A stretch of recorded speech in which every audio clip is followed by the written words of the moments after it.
Século XVI. Brasil é colônia de Portugal sob domínio do rei Dom João III. 1530. O país é dividido em capitanias hereditárias. A capitania hereditária de Pernambuco fica com o donatário Duarte Coelho de Albuquerque.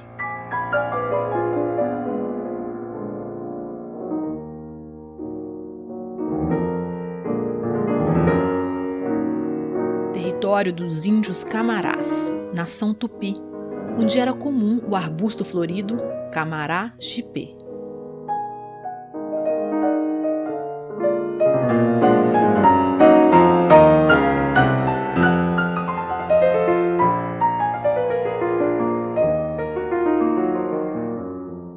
Território situado às margens do rio Camaragibe, fica 9 quilômetros a sudoeste do Recife. Sua temperatura varia de 18 a 34 graus centígrados. Tem topografia ondulada e densa vegetação arbórea.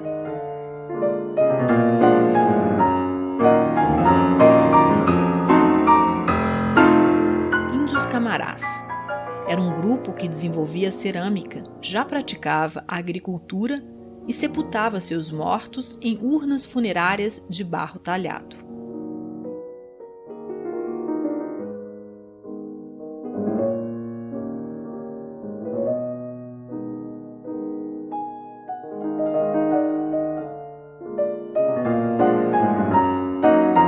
Dom João III decide iniciar a produção de açúcar no Brasil. Em 1542, Duarte Coelho de Albuquerque cede posse das terras de Camaragibe aos cristãos novos. Diogo Fernandes, Branca Dias, sua esposa, e Pedro Álvares Madeira.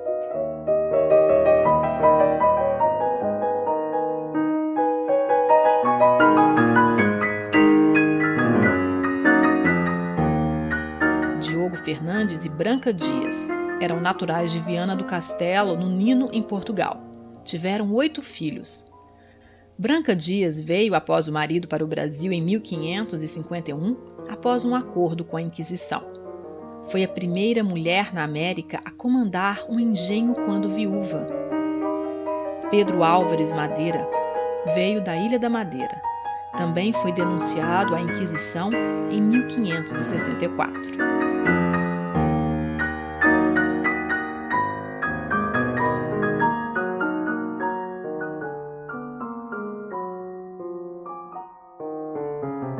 Portugal foi dominado pela Espanha sob o poder de Felipe e Isabel de Castela.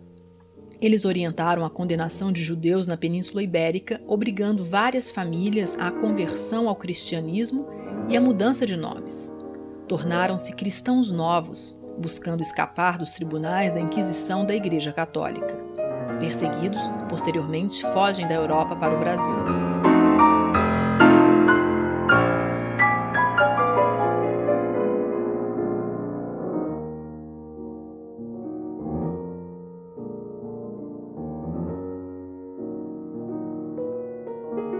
O Tribunal da Inquisição atuou no Brasil em 1591 e 1595, nas capitanias de Bahia, Pernambuco, Itamaracá e Paraíba. Em 1608 e 1620, novamente na Bahia. Em 1763 e 1769, no Grão-Pará.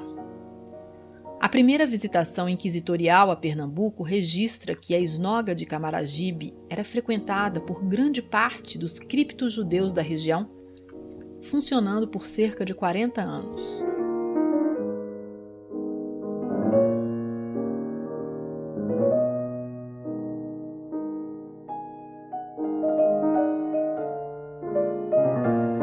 Sesmaria de Camaragibe.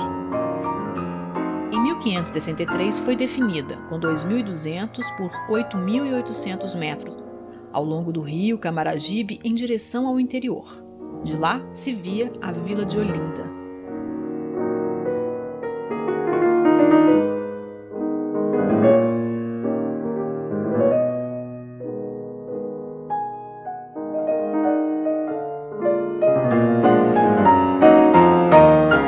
Das terras, Diogo Fernandes buscou iniciar a produção de cana-de-açúcar, montando o engenho no alto da colina principal.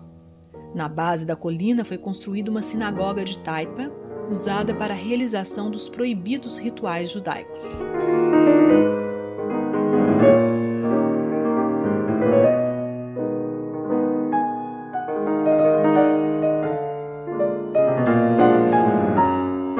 Em 1547, Bento Dias monta a sociedade para impulsionar a exploração da cana-de-açúcar em Camaragibe. Procura reforçar a implantação do engenho para cumprir os prazos firmados com a coroa portuguesa. Diogo Fernandes passa a ser feitor e a morar no local com filhos e netos.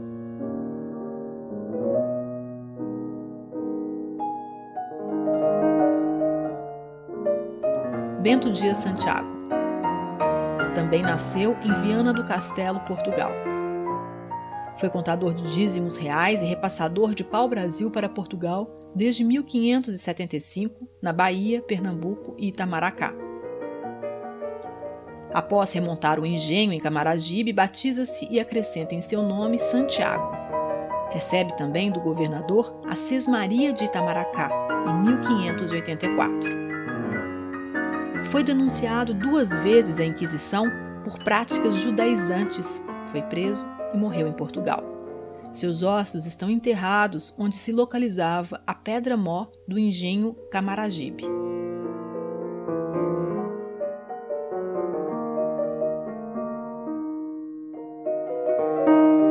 Em 1550, Duarte Coelho faz referência ao grandioso engenho em carta ao novo rei de Portugal, Dom Sebastião. Em 1555, a propriedade é citada em carta de Jerônimo de Albuquerque ao rei como Santiago de Olinda, maior engenho de açúcar na colônia.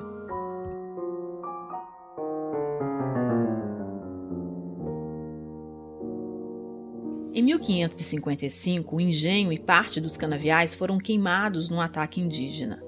Essa baixa deixou a família economicamente debilitada e sem condições de instalar as máquinas de moer cana na propriedade.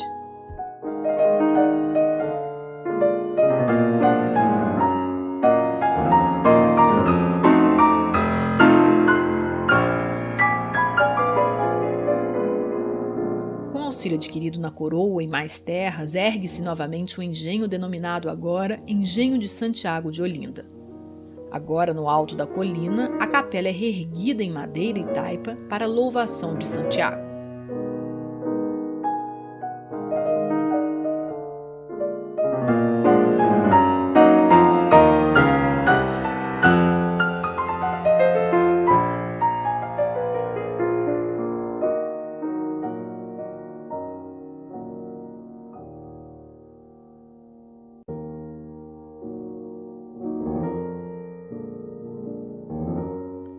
Na tradição católica, é o apóstolo que partiu para difundir o cristianismo na Península Ibérica.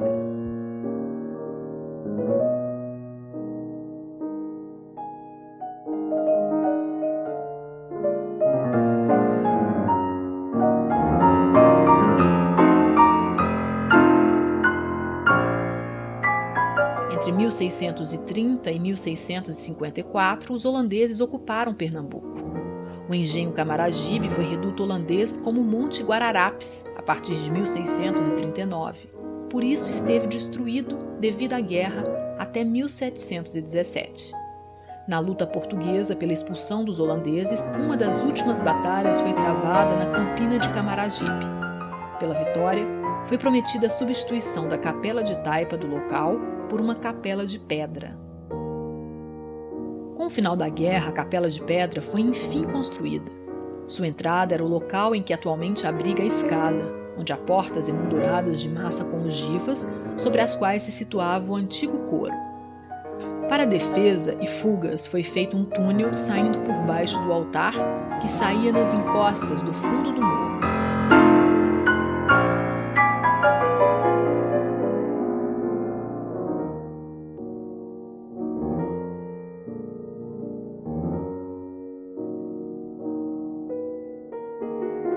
Casa Grande.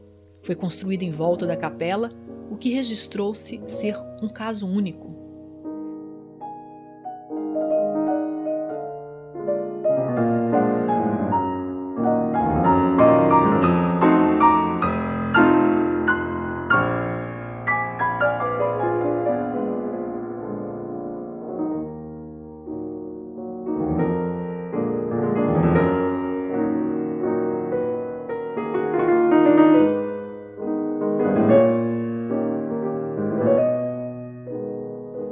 Atrás do engenho havia um antigo açude que fornecia força motriz para a moenda, e à direita do engenho ficava a Casa Grande.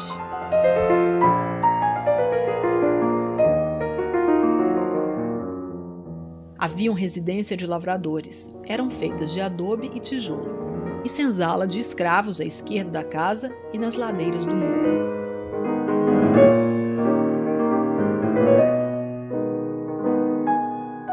O potencial de produção atingia 10.000 arrobas de açúcar para exportação por ano. Em 1568 foi registrada a posse para a produção, confirmada definitivamente em 1576 pelo rei Dom Sebastião.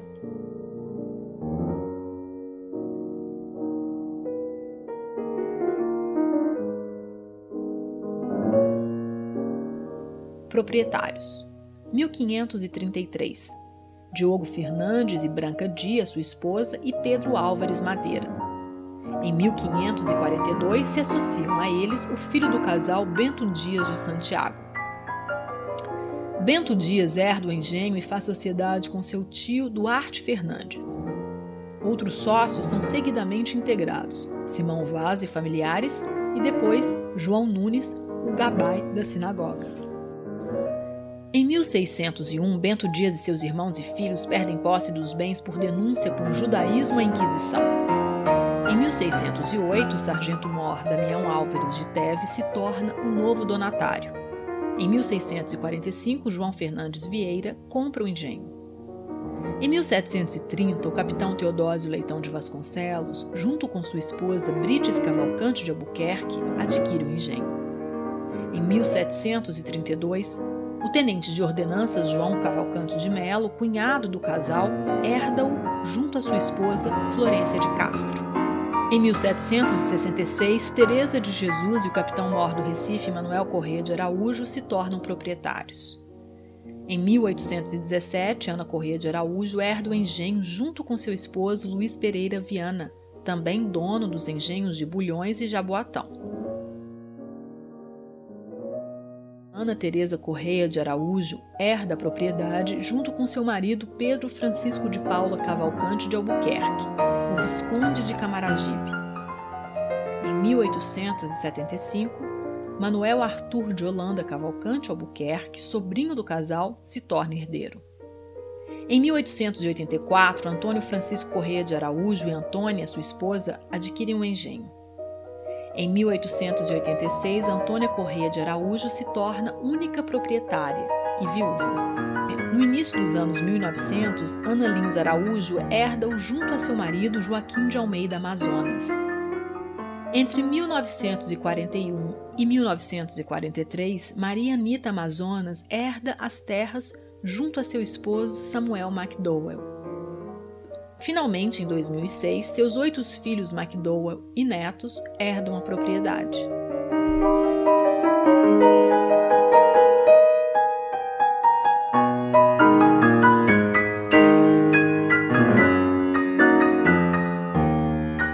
Em 1895, Antônio Francisco e Antônia Corrêa de Araújo fizeram uma grande reforma, derrubando metade da casa ameaçada de ruir à esquerda pelo desabamento do morro.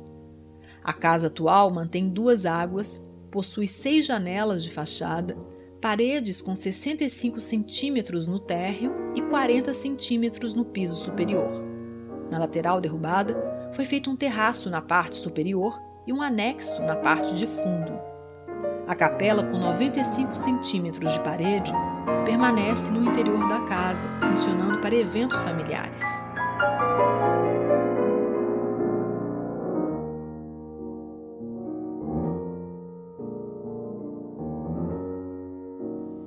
Veiga Filho cita, em 1988, que a arquitetura do prédio chama-lhe a atenção que a casa era espantosamente apalacetada, austera como um convento, porém inventiva e própria, sem quebra de estilo no seu todo conjunto.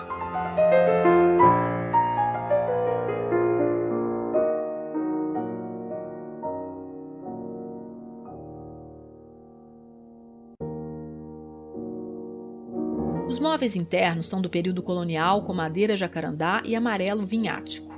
Há também objetos antigos, como porcelanas e enfeites, que remetem aos séculos 17 e 18.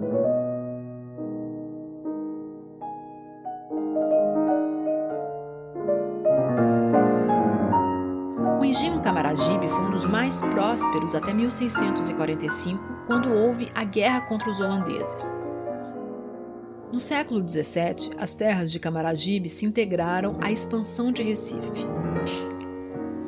Em 1891, com a interrupção da produção canavieira, as terras foram vendidas à Companhia Industrial Pernambucana para implantação de uma tecelagem dos proprietários Carlos Alberto de Menezes e Pierre Collier.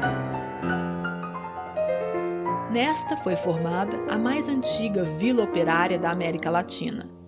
Loteamentos e ocupações geraram o bairro Distrito do município de São Lourenço da Mata. O bairro cresceu, ganhou autonomia e virou município em 1982.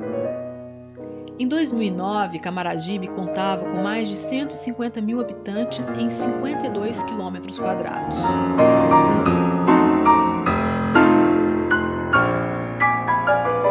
Em 1983, o engenho Camaragibe se tornou patrimônio histórico urbano. Em 2002, a prefeitura do município construiu um parque público municipal na parte inferior da frente do morro, em frente da casa. Atualmente, residem na casa os herdeiros de Maria Anita Amazonas McDowell.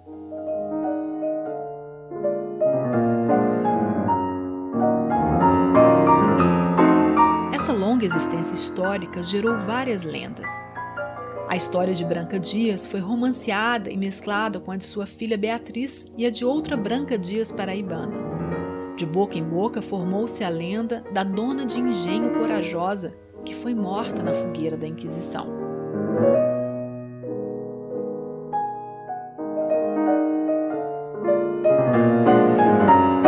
Outra história revela que, ao ser levada para a Inquisição, Branca Dias teria jogado suas joias no rio, que ficou denominado Ribeirão da Prata. O Poço das Jarras. Segundo Dona Maria Amazonas, é o local apontado por lendas onde há nas profundezas um tesouro enterrado. Quem tenta buscá-lo não volta jamais. O tesouro teria sido abandonado pelos holandeses na fuga ao perder a guerra dos portugueses. Também as pedras na calçada em torno da casa grande do engenho Camaragibe contêm gravados símbolos, números, setas, âncoras, árvore, que dizem seriam indicações ligadas à existência de tesouros enterrados. Os moradores da Casa Grande afirmam que no corredor da biblioteca, junto à capela, surge de tempos em tempos a imagem de uma negrinha com trajes da época quinhentista, provavelmente antiga escrava. O fato foi presenciado por conhecido construtor pernambucano na ocasião em que procedia às reformas da Casa Grande